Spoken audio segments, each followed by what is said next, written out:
I want to invite,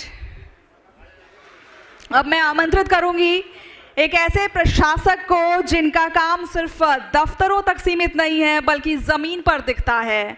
एक ऐसा नेतृत्व जो फैसलों में स्पष्टता रखता है और कार्यान्वयन में तेजी। मुरादाबाद जैसे महत्वपूर्ण मंडल में जहां विकास की गति, कानून व्यवस्था और प्रशासनिक संतुलन है, तीनों के साथ लेकर चलना एक बड़ी चुनौती है, वहाँ एक मजबूत, संवेदनशील और परिणाम उन्मुख नेतृत्व की आवश्यकता होती है। और इस भूमिका को पूरी जिम्मेदारी के साथ निभा रहे हैं श्री अंजनेय कुमार सिंह। बहुत बहुत शुक्रिया सर आपका। And take this session ahead. Thank you so much Manisha. Sir जितने आप सॉफ्ट नज़र आ रहे हैं उतने आप है नहीं, आपकी कार्रवाई से पता चलता है।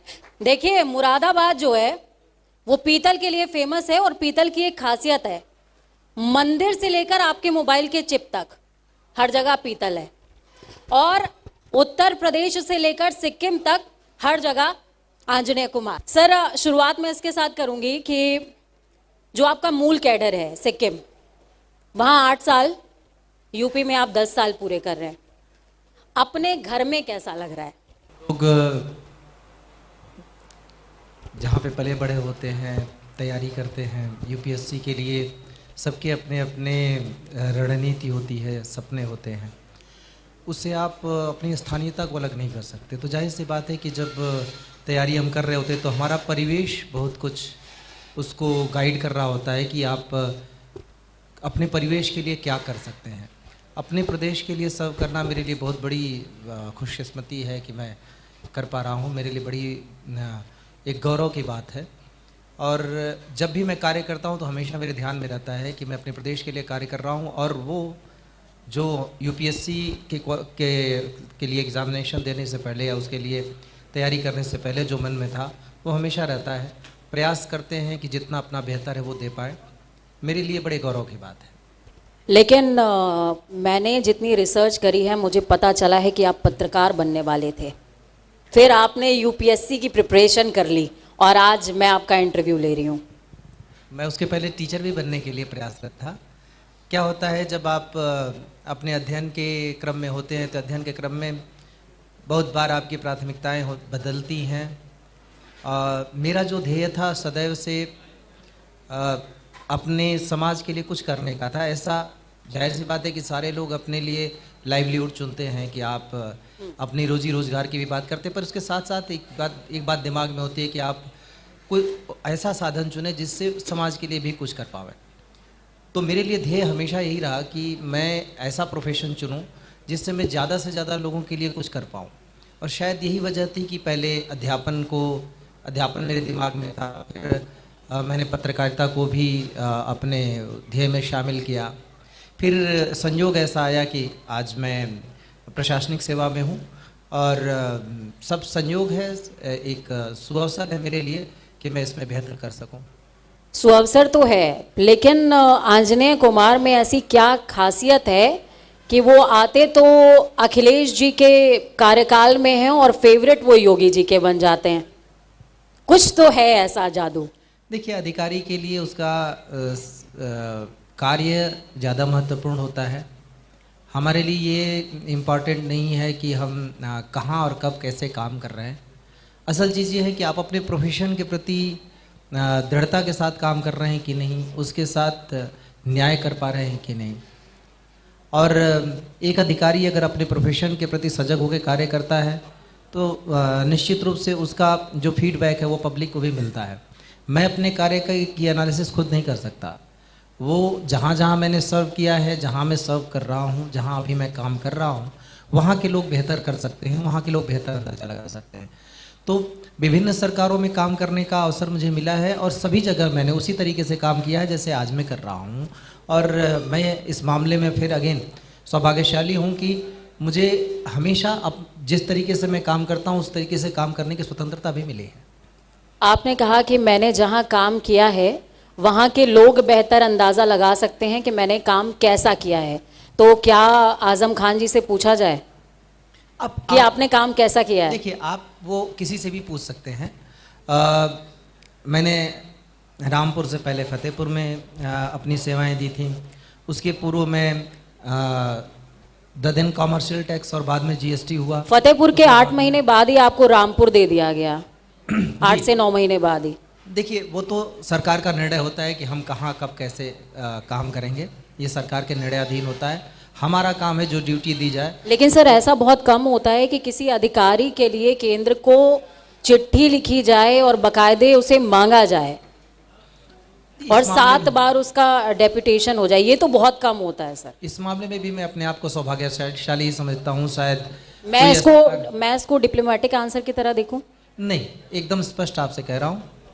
मेरे लिए ये सौभाग्य का विषय है कि मैंने जो कार्य किया, मैंने जो लाइन चुनी, मैंने जिस अपने तरीके में विश्वास किया, मैंने जो आज से 21 साल पूर्व जिस लीग को पकड़ के जो मैं चला, वो विश्वास मेरा बना हुआ है कि वो भी काम करती है और सही तरीके से काम करती है और उसको भी अप्रिशिएट किया जाता है और हर बार अप्रिशिएशन मिला है। इसको मैं अप्रिशिएशन के तौर पे ही देखता हूँ।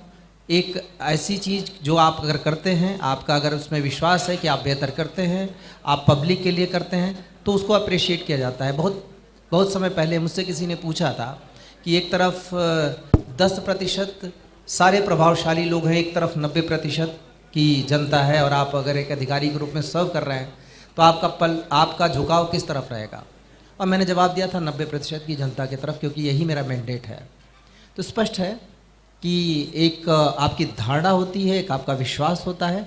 वो विश्वास मेरा रक्षित हुआ है, उसमें मेरी मजबूती ज़्यादा हुई है और मुझे अपने कार्य में के प्रति ज़्यादा विश्वास बढ़ा है।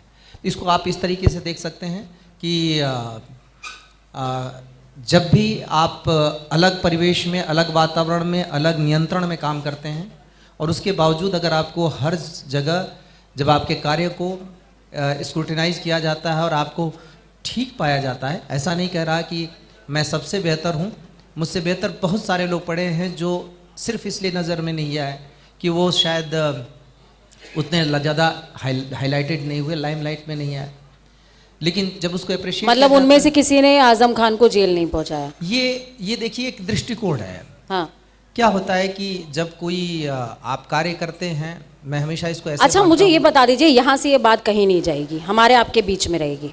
बिल्कुल ठीक है, बिल्कुल कैमरे ऑफ करवा दूं अगर मैं आप कहो तो? नहीं, मैं एकदम स्पष्ट आपको बताऊंगा। मुझे कभी भी इस बात ये बताइए मुझे कि क्या सरकारों और अधिकारियों के बीच में, नेताओं और अधिकारियों के बीच में कुछ मनमुटाव चलता है क्या? कभी नहीं। क्योंकि कई बार मैंने देखा है कुछ जो नेता है वो धरना प्रदर्शन भी कर रहे होते हैं कि ये अधिकारी मेरी नहीं सुन रहा, ये अधिकारी मेरी नहीं सुन रहा। तो आजम खान के साथ जो हुआ वो कहीं अखिलेश यादव के कार्यकाल के दौरान की पूरी गतिविधियों का रिवेंज तो नहीं था? देखिए, ये 2 दृष्टिकोण है। एक जनप्रतिनिधि के नज़रिए से देखिए तो उसके लिए उसके हर एक व्यक्ति महत्वपूर्ण होता है और उसके पास हर तरीके के व्यक्ति आते हैं। एक जनप्रतिनिधि नियम कानून नहीं देख सकता। अगर उसके पास कोई व्यक्ति आता है कि वो परेशान है तो उसके लिए वो जाएगा, वो हर एक दफ्तर, हर एक जगह को फ़ोन करेगा, हर एक व्यक्ति से आग्रह करेगा कि ये व्यक्ति परेशान है, इसकी परेशानी दूर करिए। जब वो हमारे पास आता है तो हमें ये देखना होता है कि जो उसकी समस्या है वो समस्या हमारे परिधि के अंदर है कि नहीं, हमारे नियमों के अंदर है कि नहीं। यही 2 दृष्टिकोण है। तो जब जनप्रतिनिधि को लगता है कि नहीं, हमारा व्यक्ति तो परेशान है और उसकी परेशानी का निवारण नहीं किया जा सकता है, वो अपना एक अलग दृष्टिकोण बना सकता है। अधिकारी के दृष्टिकोण से ये होता है कि जिस कार्य के लिए और जिस समस्या के लिए उसको भेजा गया है, क्या उस समस्या का निदान इस स्तर पर हो सकता है या इस तरीके से हो सकता है जिस तरीके से अपेक्षा की जा रही है। जो अंतर होता है, यही 2 दृष्टिकोण का अंतर होता है। तो जो आपने उदाहरण दिया, इसमें ऐसा हो सकता है कि दोनों का अलग अलग दृष्टिकोण हो, पर नियम और कानून दोनों सभी के लिए एक जैसे हैं। हम संविधान के अंदर काम करते हैं, हमें पता है कि संविधान ने एक व्यवस्था बना रखी है, उस व्यवस्था में जनप्रतिनिधि हमेशा हमसे ऊपर होता है। जनप्रतिनिधि कानून बनाता है, जनप्रतिनिधि सरकार की पॉलिसी बनाता है और जिस पॉलिसी के अंदर हमें काम करना होता है। जनप्रतिनिधियों से कभी मनमुटाव नहीं हो सकता, किसी भी अधिकारी का करना भी नहीं चाहिए, लेकिन नियम सबसे ऊपर है, वो नियम उनके द्वारा बनाए। क्या काम करने की कुछ बाउंडेशंस आती हैं सरकारों के साथ? ये तो सामान्य सी बात है। हम जिस परिस्थिति में काम कर जैसे रहे हैं, कभी ऐसा होता है कि भाई उनकी कुछ सोच है और उसे हमें इम्प्लीमेंट करना है, वो कह रहे हैं कि नहीं यही इम्प्लीमेंट कर दो, ऐसा होता है? आपको एक उदाहरण दे रहा हूँ। एक आप शिकायत, आप कम कहेंगे, मैं ज्यादा समझ लूंगी, आप बोलिए। हाँ, एक शिकायत आती है कि एक जगह जमीन पे 20-25 लोगों ने अपने घर बना रखे हैं जो कि सरकारी भूमि है, अवैध रूप से कब्जा कर रखा है। उस शिकायत की जांच होती है, मुझे दिखाई देता है कि हाँ सही है, लेकिन मैं ये भी देख रहा हूँ कि जिन 25 लोगों ने घर बनाया उनके पास कोई रहने को आवास नहीं है। वो जाके मैं उनका, कानून क्या कहता है कि तुरंत जाओ उनको हटाओ। मैं ये देख रहा हूँ ये 25 लोग कहाँ जाएंगे। अभी शासनादेश माननीय मुख्यमंत्री जी ने इस संदर्भ में जारी किया, इसी संवेदनशीलता के दृष्टिगत। ये ऐसी चीज़ें हैं आप कह सकते हैं कि दबाव में मैं पीछे हट गया कि मैंने उनको समय दे दिया या कुछ देर तक मैंने कार्य नहीं किया, जो तुरंत मुझे ड्यूटी करनी थी वो मैंने नहीं की। लेकिन आप उस संवेदनशीलता को भी देखिए कि उन 20 लोगों की जिम्मेदारी भी हमारी ही है, वो कहाँ जाएंगे। एक बीच का रास्ता हमेशा होता है, हमें उस बीच के रास्ते को पकड़ना होता है। तो हम हमेशा प्रयास यही करते हैं कि उस नियम के अंतर्गत, उस दायरे के इस बीच के रास्ते को अलंकार अग्निहोत्री नहीं पकड़ पाए जो आपने पकड़ लिया? देखिए, सबके अपने अपने विचार होते हैं। क्या होता है कि हम किसी के प्रति धारणा बनाते हैं और कोई अपनी धारणा बनाता है, सबके अपनी अपनी धारणा है। ये सारा खेल परसेप्शन का है। मेरे बारे में हो सकता है इतना ज़्यादा अच्छा प्रचारित किया जाए कि सब लोग धारणा बना ले कि बहुत अच्छा व्यक्ति हो सकता है मैं न हूँ। ये भी हो सकता है कि मैं बहुत अच्छा व्यक्ति हूँ, उसके बावजूद मुझको इतना कंट्रोवर्शियल नहीं, आप कुछ भी होते, लेकिन मैं ये तय बात बता रही हूँ कि आप पत्रकार भी बहुत अच्छे होते हैं। मैं इसका आपको जवाब दे रहा हूँ कि ये धारणाएं हैं, धारणाएं बहुत तरीके से बनती हैं। आज आप भी जानते हैं, क्योंकि मुझे जवाब निकालने के लिए बहुत मेहनत करनी पड़ रही है। नहीं, मैं पूरा आपको जवाब देने का प्रयास कर रहा हूँ। धारणाएं हमेशा अलग अलग तरीके से व्यक्ति के संदर्भ में होती हैं। जैसे एक अपनी ही बीती हुई आपको बता रहा हूँ कि एक बार कोविड का पीरियड था, एक जगह मैं जा रहा था जहाँ पे सबको सोशल डिस्टेंसिंग करनी थी, सबको मास्क दे रहे थे, हम लोग मास्क बांट भी रहे थे और हमने प्रयास किए कि सब लोग इस तरीके, मैं खुद भी निकल जाता था फील्ड में, कई बार पैदल निकल जाता था। एक बुजुर्ग जो व्यापार मंडल के नेता थे, मैंने सबको समझा के स्ट्रीमलाइन कराया। उसके बाद आके उन्होंने सबको कहा कि जैसे मन करे वैसे करो, और खुद मास्क भी नहीं लगाए हुए थे, क्योंकि मैंने उनको मास्क दिया था। मुझको बताया गया, तो जब मैं वो सामने आया तो मैंने जोर से चिल्ला के कहा कि ये तरीका है आपका, आपको कहाँ हमारा सहयोग करना चाहिए, आप उल्टे लोगों सारी चीज़ें बिगाड़ रहे हैं जो हम व्यवस्थित करके आ रहे हैं। मतलब आप बता रहे हैं आप गुस्सा करते हैं? नहीं, वो जब हुआ तो वो सोशल मीडिया पे वायरल हुआ। आपको पता है लोगों ने इस पर रिएक्शन क्या दिया? ये देखो बदतमीज अधिकारी कैसे बुजुर्ग को डांट रहा है। वो बुजुर्ग क्या है, कौन है, कोई नहीं जानता, ये धारणा है। तो सोशल मीडिया पे तो किसी ने नहीं बताया कि इसके पीछे क्या हुआ था। तो जो आपने बताया कि कौन सा व्यक्ति कहाँ पे फिट और मिसफिट है, ये हमारी अपनी अपनी धारणाएं हैं। हर एक व्यक्ति का अपना विचार है, हर एक व्यक्ति अपने तरीके से चीज़ों में फिट होने की कोशिश करता है। मतलब अलंकार अग्निहोत्री अपने प्रोफेशन के साथ न्याय नहीं कर पाए। मैंने कहा moral of the story is, उनकी अपनी धारणा है, उनकी अपनी धारणा में किसी की धारणा नहीं बन सकता। उनकी धारणा उनकी ड्यूटीज पे हावी हो गई। मैं उनके बारे में कोई निर्णय नहीं ले सकता। देखिए, हर एक व्यक्ति अपने अपने तरीके से चलता है। एक अधिकारी अपने मेरा देखने का एक अलग दृष्टिकोण है। नियम कानून जो कहते हैं मैं उसके अनुरूप बता रहा हूँ, बाकी नियम कानून भी इंटरप्रेट किए जा सकते हैं। हर एक व्यक्ति अपने अपने तरीके से व्याख्यायित कर सकता है। ठीक है सर, देखिए अभी तो बहुत क्लिष्ट हो गया है, तो थोड़ा सा आपको पीछे लेकर के चलती हूँ, थोड़ा सा इसको लाइट करते हैं, क्योंकि बहुत क्लिष्ट कर दिया मैंने अलंकार अग्निहोत्री करके। तो मुझे लगता है मैंने आपको मुसीबत में डाल दिया है। तो आपको कोई समस्या नहीं है, मुसीबत से निकालती हूँ, बनारस लेके चलती हूँ। गुदौलिया का पान खाया है आपने? नहीं, मैंने पान नहीं खाया, पर उन चौराहों पे बहुत घुमा हूँ, गुदौलिया चौराहे से लेके उन गलियों पर। बीएचयू की एजुकेशन है आपकी? जी। तो बीएचयू की एजुकेशन है जिस दौरान आप पढ़ रहे थे, तब का बनारस अब का बनारस बहुत परिवर्तित है, बहुत बदलाव है। मैं शायद उन जगहों को आज पहचान नहीं पाऊँगा। मैं बीच में एक बार गया भी था तो मेरे लिए समस्या हुई थी। मैं साइकिल से लंका से और गुदौलिया गली गली जो घाट के बगल की गली है उससे निकल जाया करता था। अभी मेरे लिए वो पहचानना भी मुश्किल है। बहुत परिवर्तन हुआ और बहुत पॉजिटिव सकारात्मक बदलाव हुआ है। मेरे जहन में एक सवाल आया, आपने कहा मेरे क्षेत्र अधिकार से बाहर है। कई बार ऐसी सिचुएशंस आती हैं कि इंसान किसी हडल में फंसा हुआ है और अधिकारी चाह के भी उसका सहयोग नहीं कर पाता। आपने कहा मेरे क्षेत्र से बाहर है, कोई और है तो बोलता है उसके क्षेत्र से बाहर है। आपको लगता है कि सिस्टम को थोड़ा इस लेवल पर इजी होना चाहिए कि कुछ एक ऐसे सेट फॉर्मेट्स हों या कुछ एक पर्टिकुलर सिनेरियोज हों, या जैसे हम अपराधों की बात कर लें या हम किसी परिस्थितियों की बात कर लें, वहाँ के लिए कुछ तो कोर ऐसा बने कि वहाँ पर इंसान का क्षेत्र थोड़ा सा साइड हो जाए, प्राथमिकता उसको दी जाए। ये लगता है ऐसा होना चाहिए। नहीं, ये ऐसा ही है। हमें निर्देश भी ऐसे ही हैं। आपको पता है आजकल जो जन सुनवाई होती है उसको सीधे मॉनिटर किया जा रहा है, वीडियो कैमरे के थ्रू भी, ऑनलाइन मॉनिटर भी किया जा रहा है। आप सोचिए माननीय मुख्यमंत्री जी का क्या दृष्टिकोण इसके पीछे है। यही है कि जो हमारे ऑफिस में व्यक्ति आता है उसको सुना जाए। पहली बात तो सुनना है। अगर किसी व्यक्ति को हम सुनते हैं, कई बार ऐसा होता है कि उसकी समस्या का समाधान नहीं कर सकते, और कई बार वो भी जानता है कि समस्या का समाधान नहीं हो सकता। वो आके मुझसे कहता है साहब मैं कोर्ट कचहरी नहीं कर सकता, अब बातचीत करके जरा सा करवा दीजिए। ठीक है, देखिए मैंने बहुत लंबे लंबे सवाल आपसे पूछ लिए, अब एकदम तेजी वाले सवाल पूछेंगे। 30 सेकंड में एकदम आपको बताना होगा, जल्दी जल्दी। इसमें सोचना नहीं है, लेकिन चीटिंग नहीं करेंगे, आप पहले वादा करिए। जी बिल्कुल। बिल्कुल भी नहीं करेंगे। बिल्कुल। नॉर्थ ईस्ट या फिर यूपी? दोनों। कहाँ काम करना बेटर है? दोनों। कौन सा नेता बढ़िया है? नेता तो सभी अच्छे होते हैं। गंगा? गंगा हमारे लिए बहुत पवित्र है, हमारे लिए बहुत एक तरीके से आस्था का केंद्र है। आस्था का ही केंद्र नहीं है, मेरे लिए ना दिल के करीब है। माँ मेरे लिए बहुत बड़ी ताकत है, बहुत बड़ी शक्ति है। जब मैं यहाँ पे माँ का जिक्र कर रही हूँ तो मैं मातृ शक्ति का भी जिक्र कर रही हूँ। बिल्कुल, बहुत बड़ी ताकत है, बहुत बड़ी शक्ति है। और एक चीज़ और, आपने शॉर्ट सवाल किया, मैं आपको थोड़ा सा विस्तार से जवाब देना पसंद करूँगा, क्योंकि आपने ये नहीं पूछा कि हमने जो मैं कह रहा हूँ उसका क्या क्या चीज़ आप हैं जो टेस्ट कर सकती है मुरादाबाद में, कि हमने वैसा किया भी है। बहुत बार बात हुई कि स्मार्ट सिटी मुरादाबाद में बहुत सारे बदलाव हुए। किसी से भी पूछ लीजिए कि आज से 4 साल पहले का मुरादाबाद और अभी का मुरादाबाद कैसा है।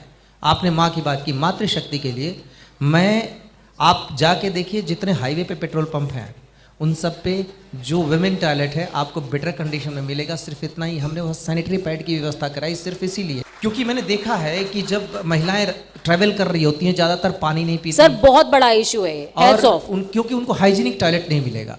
हम लगातार इसको चेक भी sir, being an female journalist हम भी ट्रैवल करते हैं, लगातार हम ट्रैवल करते हैं, और आप यकीन मानिए हमारे लिए जो टोल प्लाजा में जो वॉशरूम्स बने होते हैं वो बहुत बड़ा सेवरी होते हैं, लेकिन वहां पर भी सिचुएशन बहुत बुरा होता है जी। लेकिन हैट्स ऑफ कि आपने इस दिशा में काम किया और सरकारों को करना चाहिए। मैं उसको लगातार चेक भी करवाता हूँ, इंस्पेक्शन उनका होता है हर 1 महीने पे या 15 दिन पे उनका इंस्पेक्शन होता है कि हाइजीनिक उनकी कंडीशन बनी है कि नहीं। वहाँ पे सैनिटरी पैड्स भी रखवाए हैं जो दाम पे उपलब्ध हैं पे करने पर, और अब हम हर एक टोल पर एक छोटा मेडिकल सेंटर भी मेडिकल दवाइयों की जो ऑल अवेलेबल दवाई उनके लिए भी कर रहे हैं। ठीक है, मेरे आखिरी के 2 सवाल रहेंगे क्योंकि मुझे लगता है ये सेशन मैंने बहुत लंबा खींच दिया और आपसे बात करने में कुछ पता भी नहीं चला, क्योंकि आपसे सवाल का जवाब निकालना थोड़ा सा मतलब घुमा घुमा के निकाला तो है लेकिन समय लगा है। ठीक है, मेरा सवाल आपसे रहेगा, आप मऊ के हैं, इलाहाबाद एजुकेशन आपकी, बनारस एजुकेशन आपकी, सब गंगा से कनेक्टेड है।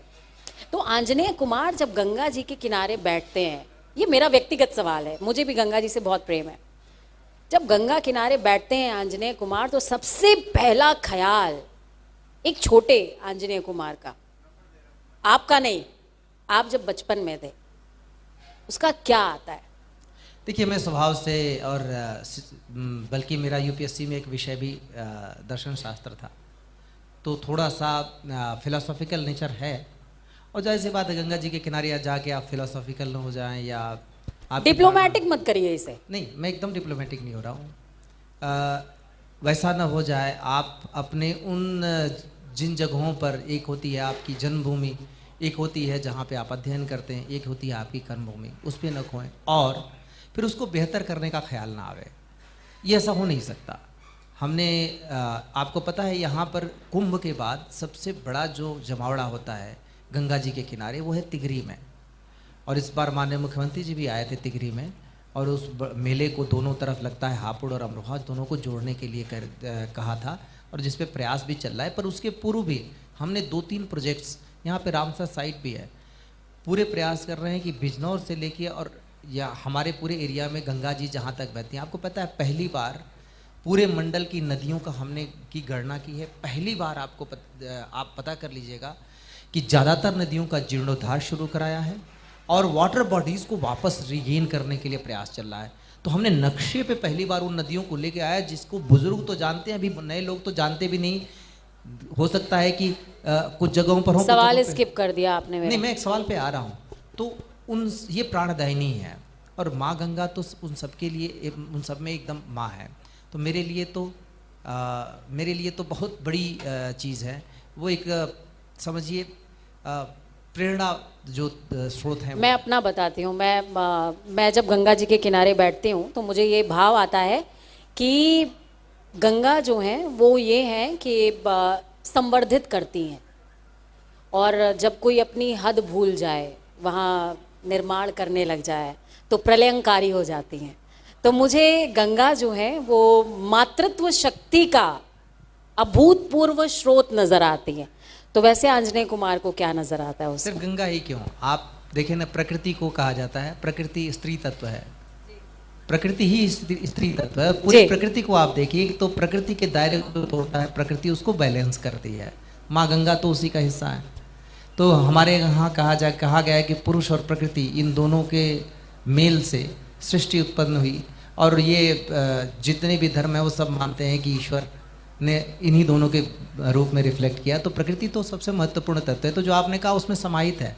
मैंने इसीलिए आपसे कहा कि उन सबको बेहतर करने का प्रयास, मैं इसी सेंस में कह रहा था कि न सिर्फ ये कि आपको पता है हम पहली बार इस बारे में सब जगह प्लानिंग तैयार हो रही है। डिजास्टर मैनेजमेंट क्या है, डिजास्टर मैनेजमेंट किस तरीके से किया जाए, इस पर भी हम लोग काम कर रहे हैं। मैं काम गिनाने चलूँ तो बहुत सारी चीज़ें हैं जो मेरा अपना सिर्फ नहीं है, ये निर्देश है और उस निर्देश के तहत हम काम कर रहे हैं। तो बहुत सारी चीज़ें मैं नहीं गिनाऊंगा। आपने जो कहा मैं समझ गई। आप योगी जी का ही आप लास्ट तक लेकर के चल रहे हैं। अब मैं आखिरी सवाल भी ना पूछूं, मुझे तो लग रहा है कि 27 में किसकी सरकार लगती है। आपने योगी जी की इतनी ब्रांडिंग कर दी। हम सरकारें नहीं तय करते, हम सिर्फ दायित्व का निर्वहन करते हैं, और ये करना भी नहीं चाहिए। अधिकारी को अपनी मर्यादा के अंदर रहना चाहिए, और वो मर्यादा उसके लिए नियम कानून जो सारी व्यवस्था है वो तय करता है। एक उसका कंडक्ट रूल होता है, वो तय करता है। अपने कंडक्ट रूल के अंदर होना चाहिए। बहुत सारे लोग सवाल करेंगे कि बहुत सारे अधिकारियों को वो देखते हैं वो कंडक्ट रूल के बाहर है या समथिंग। देखिए, जो करेगा, जो जैसा भी करेगा उसको उसके हिसाब से क्वेश्चन किया जाना चाहिए। पर हम तो अपने दायरे के अंदर रहने वाले हैं। राजनीति हम नहीं तय करते, न तय करना चाहिए।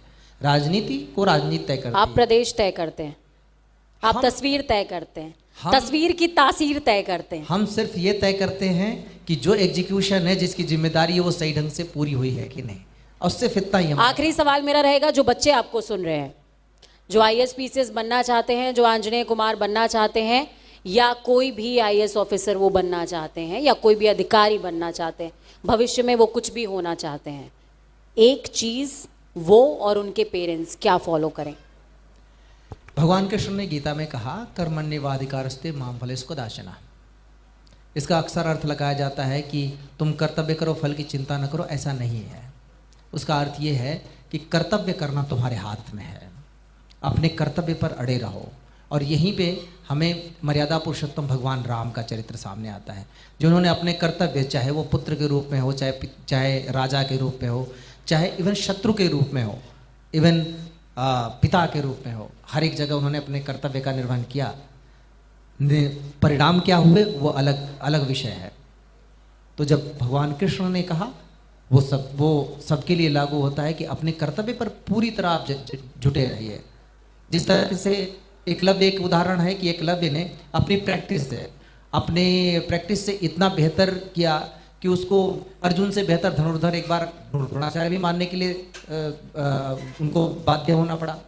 और जब उन्होंने उसका अंगूठा ले लिया, और मैं अक्सर कहता हूँ, सबको बताता भी हूँ, का अंगूठा ले लिया, तो कहा जाता है कि एकलव्य ने अपनी 2 उंगलियों से तीर चलाना शुरू किया।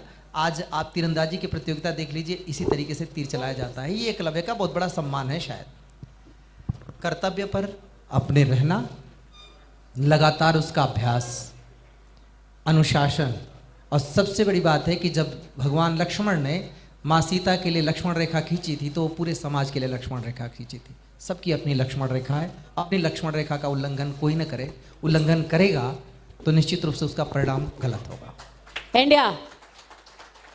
आंजनेय कुमार, सेशन यहीं ख़त्म हो रहा है, लेकिन मुझे लगता है कि ये बहुत बड़ा लेसन है हम सभी के लिए कि कोई भी तस्वीर जो ऐसे दिख रही है, आप इसमें पीछे विधानसभा देख रहे होंगे, उत्तर प्रदेश की राजधानी लखनऊ की, लेकिन ये चमचमाती तस्वीरें यूं ही तस्वीरें नहीं बन जाती हैं, इसके पीछे तासीर का निर्माण करना पड़ता है और वो तासीर बनाते हैं अधिकारी। आंजनेय कुमार।